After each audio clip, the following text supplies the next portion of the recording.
My name is Dorothy Finelli. I moved upstate to find a simpler life. I don't need much to get by. A loving family, regular prayer, and a healthy dose of the great outdoors.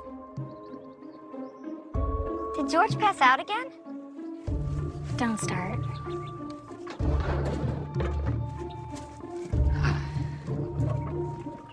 Blessed day to you, Miss Dorothy. And to you too, Trevor. Staying out of trouble, I hope. Doing my best.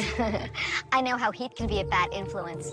How are you today, Heath? I'm good, Dottie. How are you? Good. What I did not ask for is to be surrounded by men of dubious intentions and ill repute. Hello, Curtis. Well, hello, my dear. I was wondering if you'd like to have some dinner with me this evening. Now, Curtis, I've told you to stop calling me.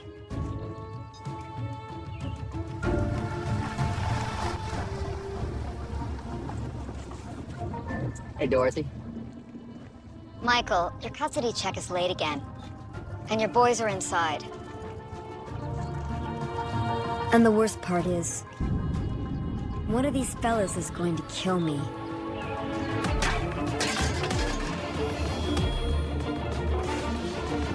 Shut your mouth before I shut it for you! Michael!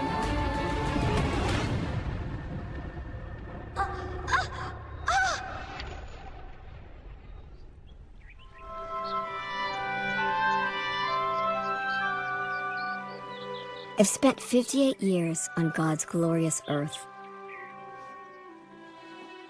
I've gone by many names in those years. Wife, mother, grandma, and unfortunately, widow. But if you're a friend to me, the name I prefer is Dottie. Every day she would go riding in her cowgirl hat, her holster, and a 6-shot pistol.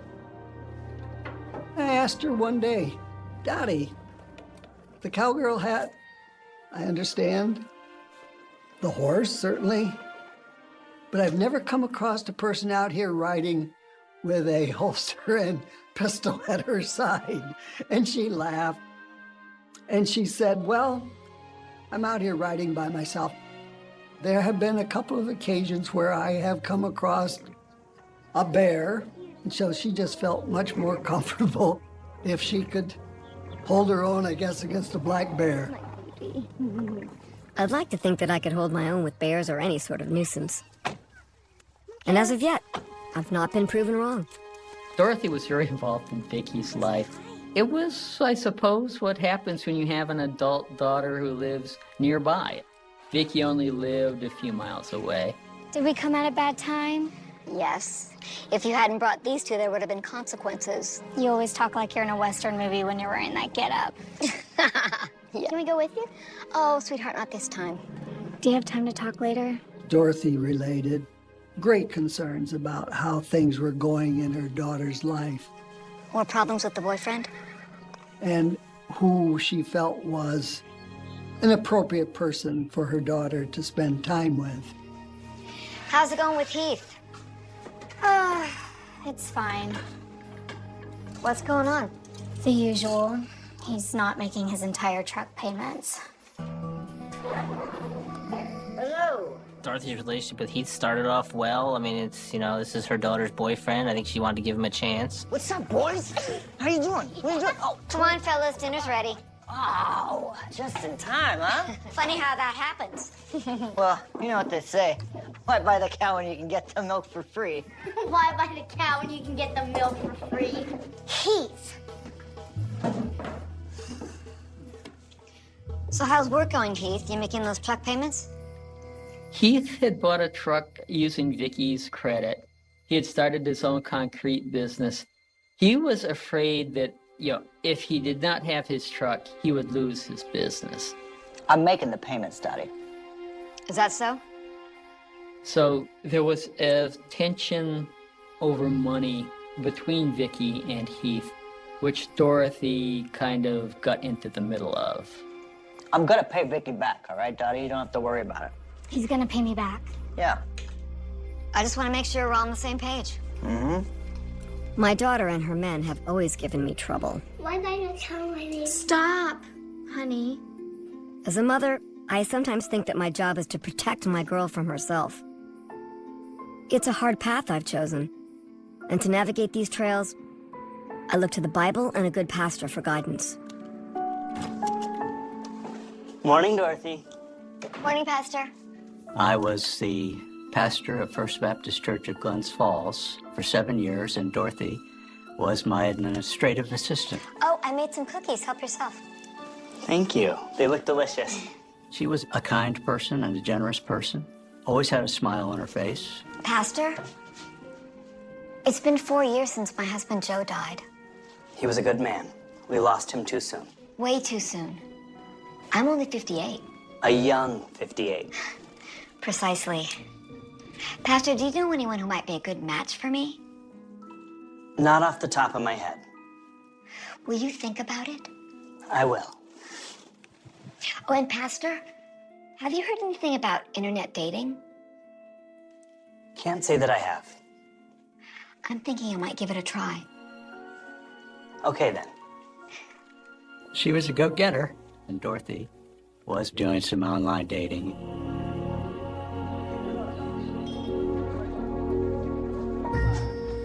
Dorothy? You must be Curtis. Guilty as charged. Nice to meet you. I'm a hugger. There was this guy she was dating. She thought he was too touchy-feely, that, you know, he liked to hug immediately, and she didn't like that. To new beginnings. New friends. New lovers, maybe.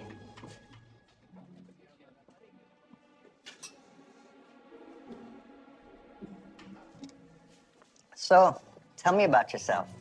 Where do you work? I'm the administrative assistant at First Baptist. Oh, is that a good church? Oh, yes, very good. Pastor Joel is wonderful. Nice. Maybe we can go together sometime. Well, let's see how dinner goes first, all right?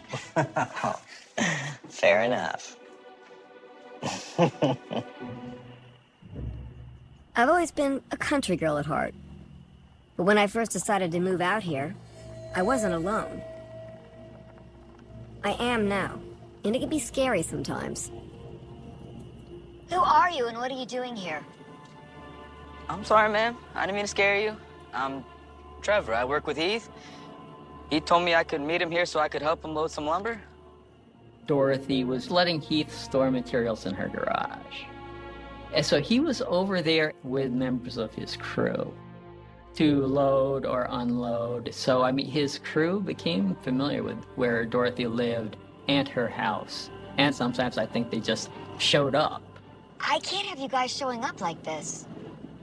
My apologies. I was just doing what I was told. Are you one of those fellas that spent time in prison? Yes, ma'am.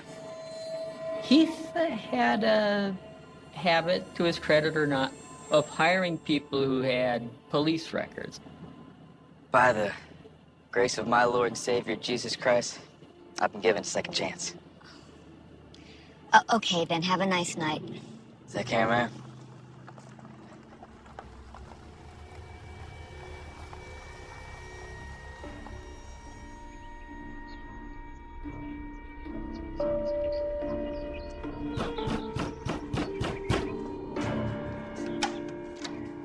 What are you doing here, Michael? She here? I want to see my kids. You sound drunk. Mind your own damn business. Where are they? Michael Hayes, who was Vicky's ex-husband, he knew that Dorothy did not like him and there was issues between them. Sammy? They're not here. I know that there was alcohol issues with Michael. And I suggest you leave before you create more problems for yourself. Problems? What problems? When's the last time you paid child support? This again? Again and again and again. You will pay your obligations, Michael, so help me God. Michael had stopped paying child support.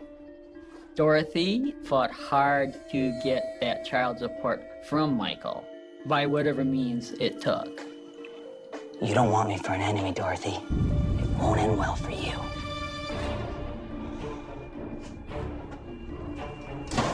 The woods are not a place for the weak. The beasts are hungry, and you must remain vigilant. In the Bible, it is where Jesus met the devil himself. Hey, kiddos. Great to see you. Always.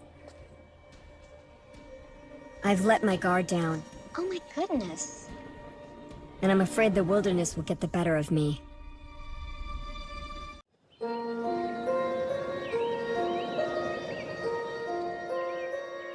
Who did this to you? Heath, Is this the first time? No. He gets angry.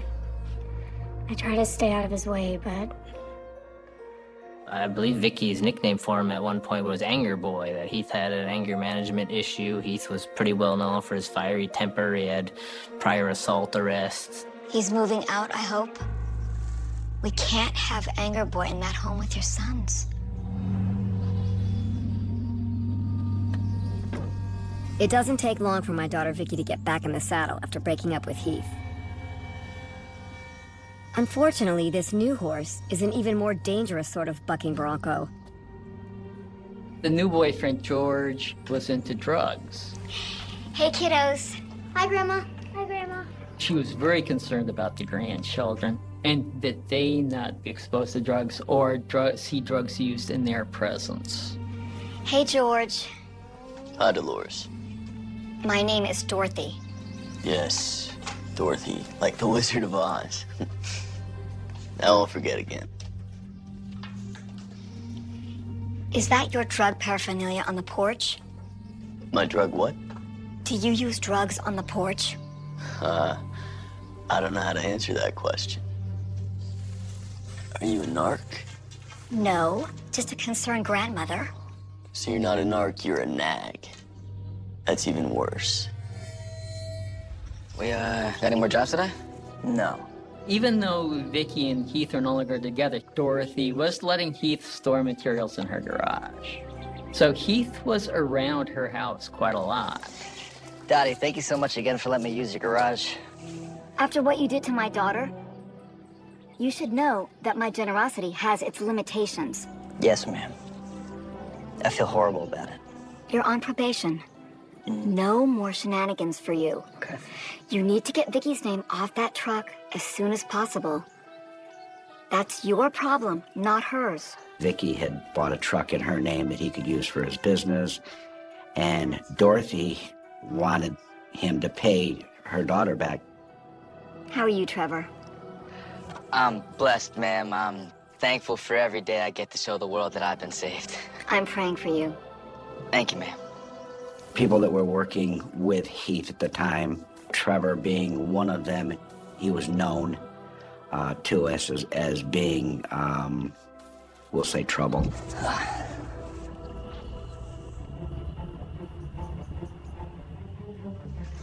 I can't believe you're doing this. you're leaving me no choice, Mike. You haven't paid child support in months. I pay what I can. It's not enough. You're unbelievable. You're gonna wake up the kids. Of course you called your mother. Vicky thought that Michael had a violent temper, that Michael had struck her in the past, and he said he'd also tried to choke her. What did you do to that poor girl, Michael? You need to mind your own damn business. Back off, Michael. Dorothy was very protective, and she took this stuff personal, and she didn't mind voicing her opinion to boyfriends and to whoever. I heard what you've been saying about me around town. You better shut your mouth before I shut it for you! Michael! Dorothy had actually told some of her friends that she knew that, you know, these people had been abusive to Vicky in the past.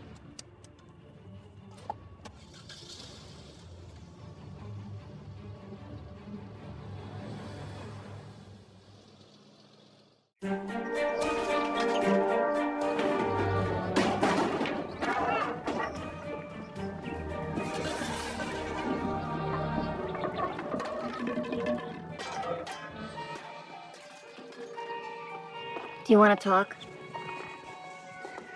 Vicky's been closing all my bank accounts. I don't think that's true, Heath. Then how the hell am I bouncing checks? I think you know the answer to that, and I don't think Vicky has anything to do with it. I'm sorry. You know, I'm sorry. You've always been very fair with me. Well, it's nice of you to say that. But I think you have to start answering some difficult questions. Like, is this business of yours gonna work out? No, it's too late for that. It's never too late to walk away.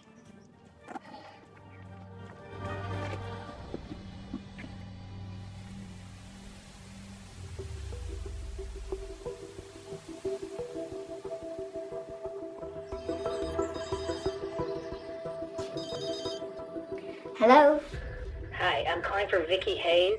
This is her mother. This is account services. Vicky's behind on her payments. Are you some sort of debt collector? Yes, ma'am. You need to stop calling. If we don't receive payment... I always got the sense that Dorothy was always involved in trying to steer Vicky in the right direction and protect her. The grandchildren as well. She was concerned about all of them. And they were close. I mean, they still lived close by, so she knew pretty much everything that was going on, I believe.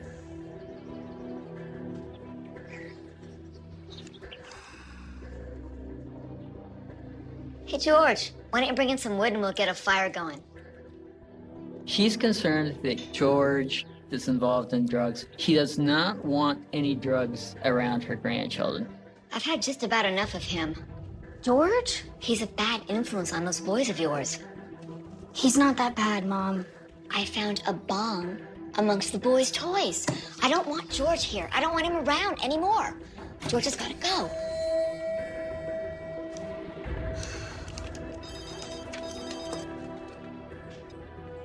Hello? Don't call me anymore. Do you understand?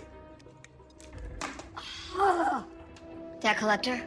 Yes. Yeah, they've been calling me too. Sorry. It's okay, sweetie. We are gonna figure this out and we will be just fine. Heath might have to lose his business, but that's his problem. You mean bankruptcy? Yeah. Dorothy had been encouraging Vicky to get out from under Heath's debt. She even had recommended that Vicky file for bankruptcy. What a heap of trouble my daughter's gotten herself into. Who am I kidding? I'm right there with her. Deeper than I even know.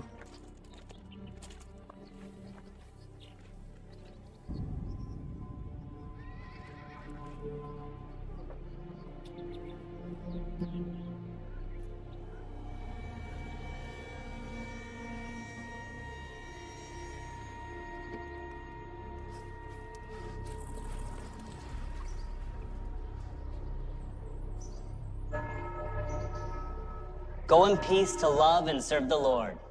Amen. Amen. Wasn't that a great sermon? Great to see you.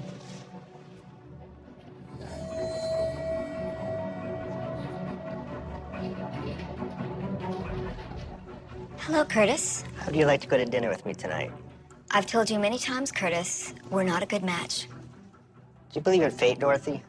That things happen for a reason? I call that God's will, and I suppose that I do.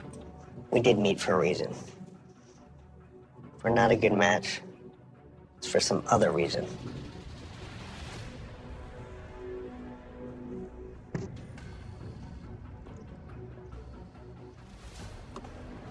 There's the witch. Dorothy always accused me of being a drunk. Well, I quit drinking before I broke up with her damn daughter. If I was still drinking, I would have murdered them both.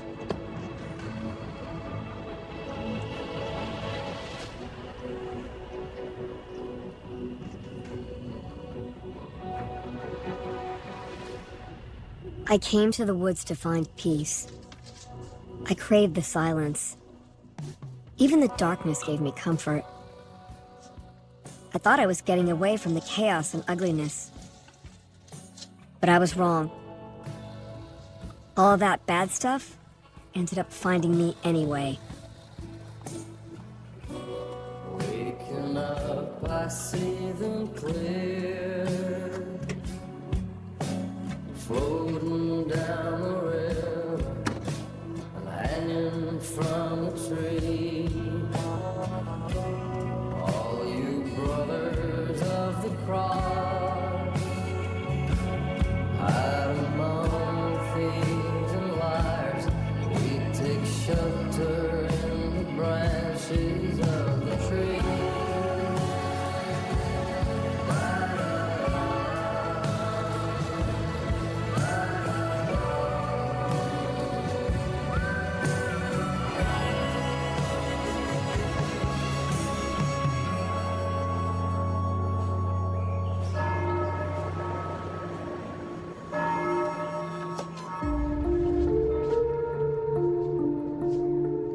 Dorothy? One thing about Dorothy in relation to her work, she didn't miss a day without fail. Yeah, she was always there in a timely manner. Hi, Sheriff. We've had kind of an unusual situation over here at First Baptist, and I'm hoping you can offer some assistance. The church called and said she didn't come to work today. I'm here now. Over. This deputy got a call about 12:05 p.m. and just said, do a welfare check. Mrs. Spinelli? It's the sheriff's department. She got no response at the door. She went around to check other doors, got no response. She thought she heard someone talking or a noise inside, which she later discovered to be the television. She noticed that Dorothy's car was there. She wanted to gain entry for a welfare, thinking that Dorothy could have had a medical issue or could be hurt or fallen or any one of several things. They called me from the church. Did you find her? No, ma'am. But her car's still here, so she's got to be here.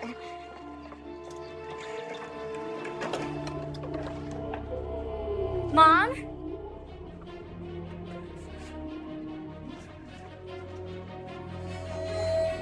That's her purse. Is anything missing? Dorothy's purse was there. So this isn't a burglary. Wouldn't you take the purse if you were going to commit a robbery? So her purse is undisturbed. The TV has been left on. She simply was missing. I mean, the police quickly came up with theories, but this was a missing person case. Whereas did something happen? Was it an accident? Did she fall and someone take her to a hospital? We really had no idea at that point where we were going with this thing.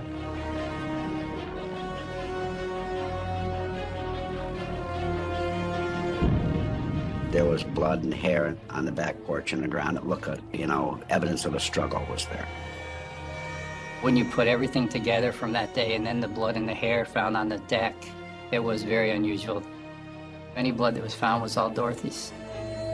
That made us believe that she probably did not leave that house on her own free will. This is where I saw the devil face to face. He did not come as a stranger, but as a familiar face. It is in this place that the devil killed me.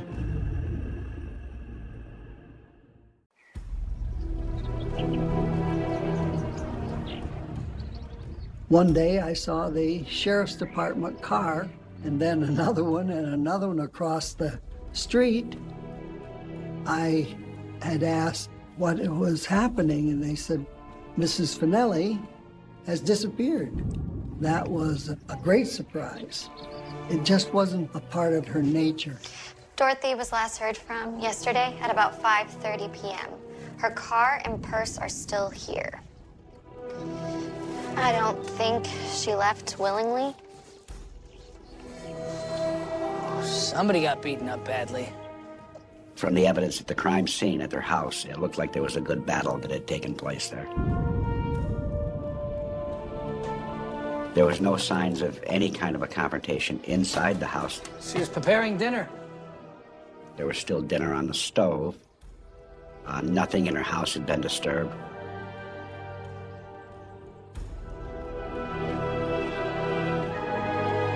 There was no forced entry at the house, and that leads you to believe that she knew whoever it was that she was dealing with.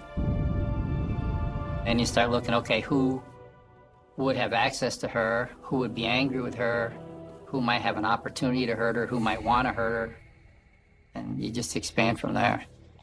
I don't know who would want to hurt her. Well, let's start with who she spent time with. church people and my family. It's pretty much everyone. Except maybe my boyfriends and my ex-husband. She knew all of them. What are their names? Dorothy used to go out to dinner or go out with Vicky and her husband or her boyfriends. That was not uncommon for all to socialize together and be together. Would these men want to hurt your mother? We knew that it was her social group that we were looking at. Vicky was somewhere at the nexus of this thing. I'm a reporter with the Post-Star newspaper of Glens Falls, and I covered this case from the day Mrs. Finelli disappeared. The sheriff is saying they believe that she had been killed at her home and then taken from the home. They look at people closest to the victim, and in this case, you had the daughter's ex-husband, Michael Hayes. Hello? We're looking for Michael Hayes. He's at work. We're with the sheriff's department, ma'am. He's not at work. His employer told us he left sick. He's not here. Do you know Dorothy Finelli, the mother of his ex-wife? I never met her, but she seemed nice. Did Michael ever talk about her? Yeah. He hated her. Thank you, ma'am. This is Kirby. Heath Russell, he had heard that we were trying to locate him. Let's go talk to Heath Russell. He agreed to come in for an interview. He met us at one of our substations. I can't believe Dottie's missing. I'm happy to help in any way I can. So you and Dorothy had a good relationship? Yeah, you know, she was always fair with me. No problems. Never had a disagreement? Well, she wasn't very happy with me after the breakup. And, she could be a real battle axe after a few glasses of wine, you know? He did tell us that after a couple wines, she turned into something, pain. Tell us about your truck. Vicky said you couldn't make the payments. Dorothy had to get involved. Vicky said that? Dorothy didn't need to get involved. That was between Vicky and me. And you were upset about that? I was a little upset, yeah. But like I said, she was always fair with me, you know? I could always talk with her. And we talked about all kinds of personal issues, but he denied any involvement in knowing where Dorothy was or ever harming her. So you've been talking with Vicky, huh? She tell you about this new boyfriend of hers? George Blanchard or whatever? That dude is sketchy as hell. Heath Russell told us that Vicky had a new boyfriend and that he knew that he smoked dope and he needed money and Dorothy didn't approve of him. Yeah, it's true. Dorothy did not like me. She thought I was a bad influence on her grandkids. But I never hurt anyone. None of Vicky's other boyfriends can say the same. Besides, I was here with Vicky that evening. You can ask her. How well did you know Dorothy? Not well. Mostly I knew what Vicky told me. Like there was this dude that Dorothy dated. Met him online, went on one date. And then he wouldn't leave her alone. Kept showing up at church and stuff. Can you imagine? The police went through and looked at all the people that Dorothy had been communicating with online. It was obviously an angle the police explored. It was devastating to learn that Dorothy was missing. She was something special. So you were serious? We saw each other regularly. See, I'm confused. It was my understanding that you only went out once? Our bond was spiritual. We would go to church together. Did you ever go to her house, pick her up? I did not. Not yet. I've been missing for over 2 days. The sheriff knows my body probably lies somewhere in the woods. And it's time to start looking. I train with a search and rescue group, and we train search and rescue dogs. So, what's the plan for tomorrow? Are we ready to see what our dogs are capable of? Absolutely. We got chatting back and forth about setting up the training. Let's see if we can find Dorothy Finelli. And we got talking about where, you know, we would hide Mrs. Finelli's. Where do you think she is? Veely Pond. Dorothy lives here near Lake Luzerne. Veely Pond is between Lake and Warrensburg. Remote. So I decided we were going to go to Veely Pond and look. Veely Pond tomorrow? Yes, sir. We'll have the dogs ready. Michael Hayes, when they reached out to him, it was a couple days before he got back to us, and I don't really know what that reasoning was, which kind of put us on the alert. You're a hard man to find. Yeah, well, here I am. Tell me about your relationship with Dorothy. She was my ex-mother-in-law. What else is there to say, right? She didn't like me, and I didn't like her. You ever threatened to kill her? Not to her face. And now she's missing. I would never hurt her. I wouldn't do that to Vicky, okay? Despite all the crap, I still love that woman. Once he did answer questions and everybody checked his alibis, we had no more issues with him. The conditions that day to work the dogs were perfect. The dogs were trained in human scent and cadaver. When we were approaching the area, we rolled the windows down on the truck, and he started indicating that he was in scent and that he had something from inside the truck. All right, Duke. Duke, show us where to go. Come on. They were sticking their nose in little crevices in the ground. They were tasting the water, like we call it tasting scent. It was obvious that he had something.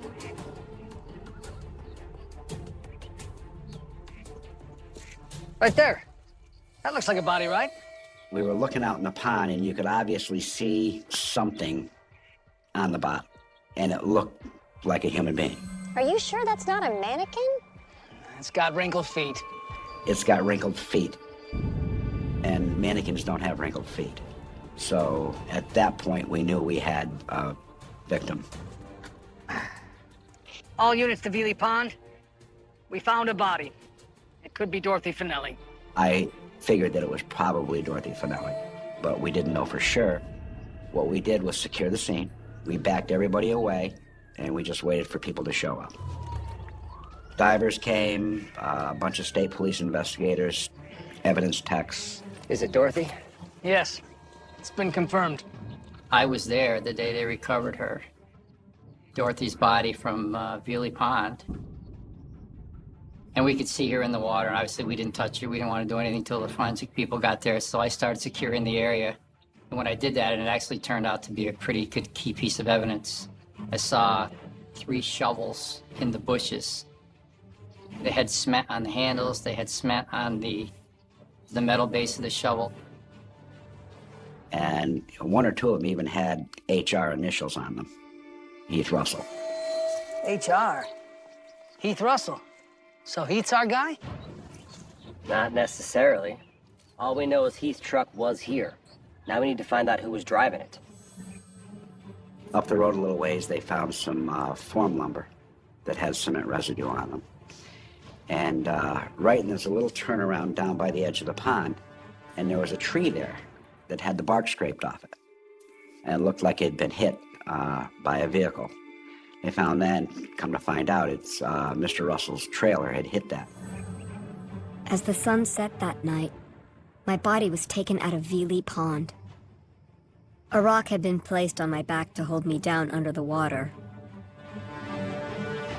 My only consolation was knowing that the man who did this to me was stupid enough to leave behind clues, and that justice would inevitably come a-knocking.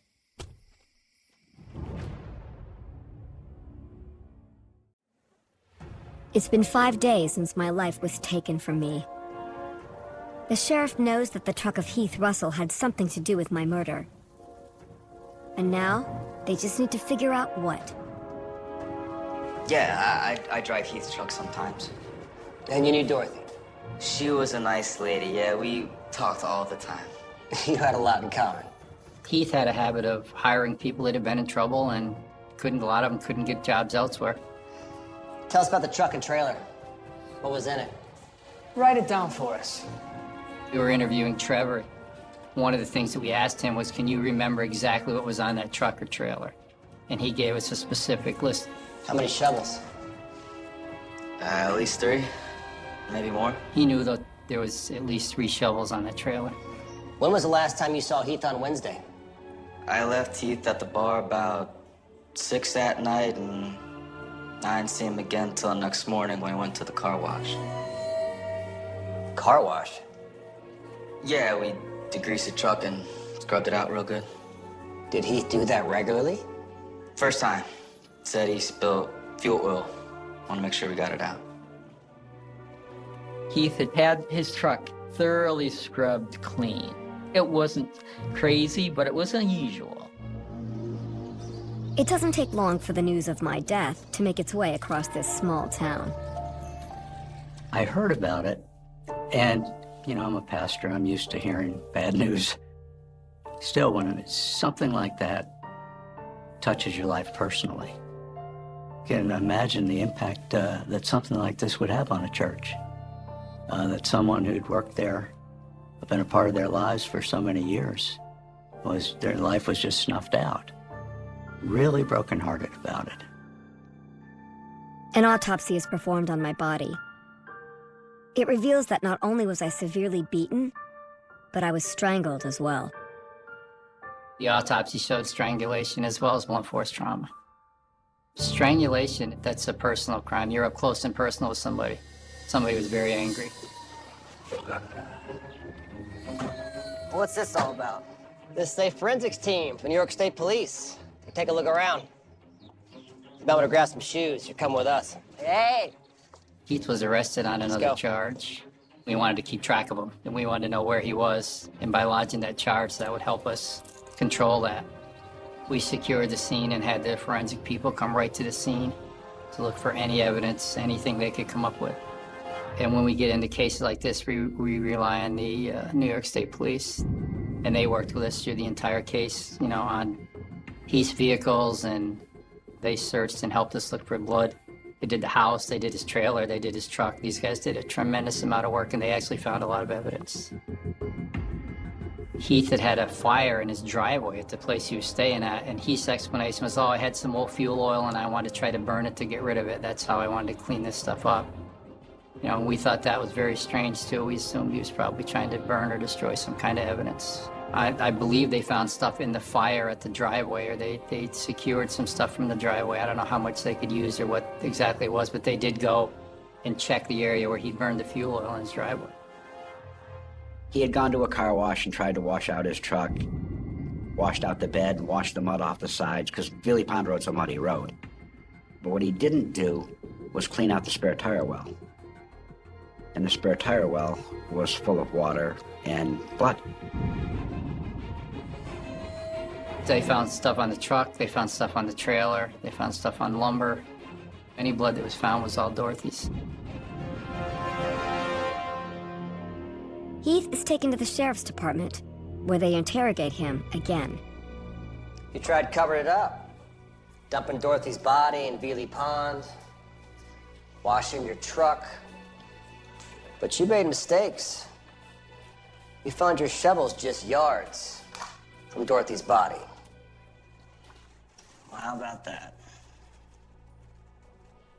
I was wondering where these shovels got off to. I lost them months ago. He wasn't going to give it up. We talked about everything in the world, but he wasn't going to talk about that. Had no idea what happened to Dorothy, who could have done it. Nonetheless, the investigators have a good idea of what happened to me on the night of October 23rd.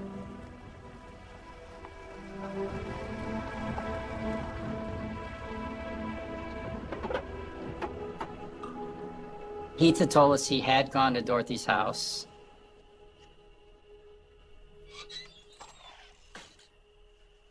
What did you say to Vicky? Have you been drinking? Mind your own business, Dottie. What did you say to her? He was urging Vicky to cut ties with him, and he knew that that pickup truck that was his business would have been gone, and he saw the writing on the wall. Not okay, Heath. You need to turn yourself right around. You're trying to ruin me, aren't you? Heath, you need to calm yourself. Shut your mouth. You will not ruin me. It's not the first time that he had choked people, and he admitted to that. He liked to choke people, and he had been abusive to people.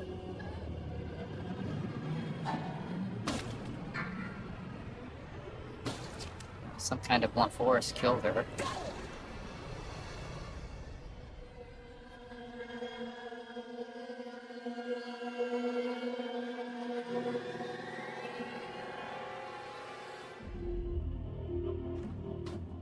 and she was taken away.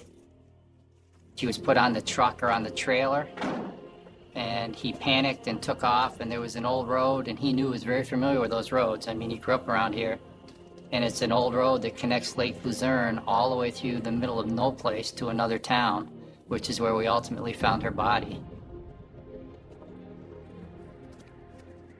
When you find a body in a pond with shovels consistent with his equipment laying in the bushes next to where the body was dumped, pretty hard to deny that you were there. I felt right from the beginning that it was a slam dunk case. I never had any doubt, but it was a long trial. I mean, it's a lot of stuff to get in and out, a lot of forensic stuff to make people understand.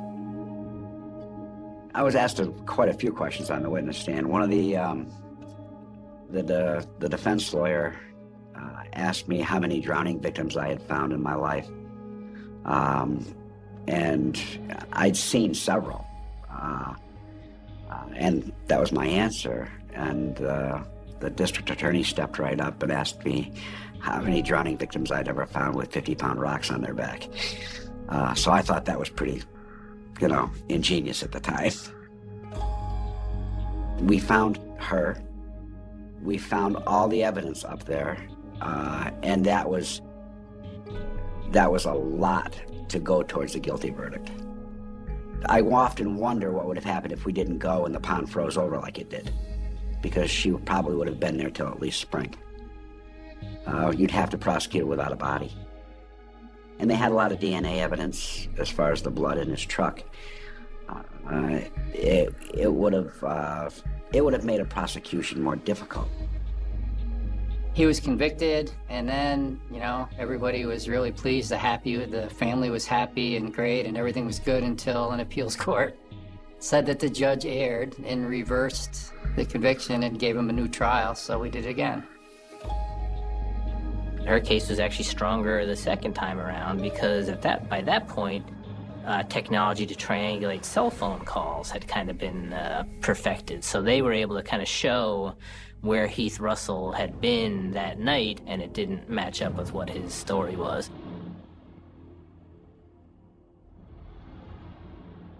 Heath maintained his innocence. He never confessed. The jury deliberated just a few hours before they convicted Heath of all charges: second-degree murder, assault. 3 years after he murdered me, Heath Russell is sentenced to 25 years to life. Looking back, it's crazy to think that at one time I did care about Heath. I tried to help him. And in return, he betrayed me in the most devastating way imaginable. He took so much from us. He robbed my daughter of a mother, and I'll never get to see my beautiful grandsons grow up. I'd like to share a personal story. As we all know, Dorothy loved her horses. She gave me a paperweight, and it looks like this, and it says, happy trails to you. And that funeral, that's what I said at the end of my remarks: happy trails to you, Dorothy, till we meet again.